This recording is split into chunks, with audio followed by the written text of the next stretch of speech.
Power star Pawan Kalyan craze గురించి ప్రత్యేకంగా చెప్పాల్సిన పని లేదు. చిరంజీవి తమ్ముడుగా ఇండస్ట్రీలో అడుగుపెట్టిన పవన్ కళ్యాణ్ అనతి కాలంలోనే తనకంటూ ప్రత్యేక గుర్తింపు తెచ్చుకున్నారు. వరుస హిట్లను తన ఖాతాలో వేసుకుంటూ ఫుల్ పాపులారిటీని సొంతం చేసుకున్నారు. 10 ఏళ్ల పాటు ఒక్క హిట్ కూడా లేకపోయినప్పటికీ ఆయనకున్న ఇమేజ్ ఏమాత్రం చెక్కు చెదరలేదంటే పవన్ క్రేజ్ ఎలాంటిదో అర్థం చేసుకోవచ్చు.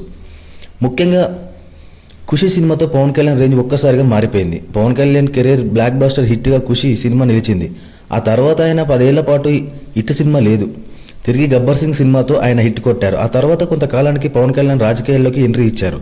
ప్రస్తుతం ఆయన ఏపీ డిప్యూటీ సీఎంగా కొనసాగుతున్నారు. అయితే పవన్ కళ్యాణ్ కెరీర్లో చాలా హిట్లు ఫ్లాప్లు ఉన్నాయి. కానీ ఓ సినిమా మాత్రం పవన్ కళ్యాణ్ కెరీర్ని 10 ఏళ్ళు వెనుకకు తీసుకువెళ్ళింది. ఆ సినిమా మరేదో కాదు, జానీ. వరుస హిట్ల మీద ఫుల్ జోష్లో ఉన్న పవన్ కళ్యాణ్కు జానీ సినిమా పెద్ద షాక్ ఇచ్చింది. ఇక చెప్పాలంటే పవన్ కెరీర్లోనే ఈ సినిమా అత్యంత భారీ డిజాస్టర్గా నిలిచింది. ఈ సినిమాకు పవన్ కళ్యాణ్ దర్శకత్వం వహించడం మొదటి రోజు మొదట ఆట పడగానే ఫ్లాప్ టాక్ వచ్చింది. వెంటనే డిస్ట్రిబ్యూటర్లు, ఫైనాన్షియర్లు పవన్ ఇంటి ముందుకి వెళ్లారు.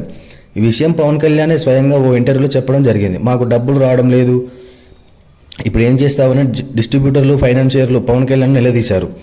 చేసేది ఏం లేక పవన్ కళ్యాణ్ ఆ సినిమాకు తీసుకున్న పారితోషికం మొత్తం వెనక్కి ఇచ్చేశారు. పైగా 15 లక్షల వరకు అప్పు చేసి మరీ డిస్ట్రిబ్యూటర్ల ఫైనాన్స్కు సెటిల్ చేశారట. పవన్ కళ్యాణ్ ఆ తర్వాత 10 ఏళ్ల పాటు పవన్ కళ్యాణ్ హిట్ మొహం చూసింది లేదు. తిరిగి గబ్బర్ సింగ్ సినిమాతో ఆయన హిట్ కొట్టారు. ఇలా పవన్ కళ్యాణ్ కెరీర్లో జానీ సినిమా పెద్ద ఫ్లాప్గా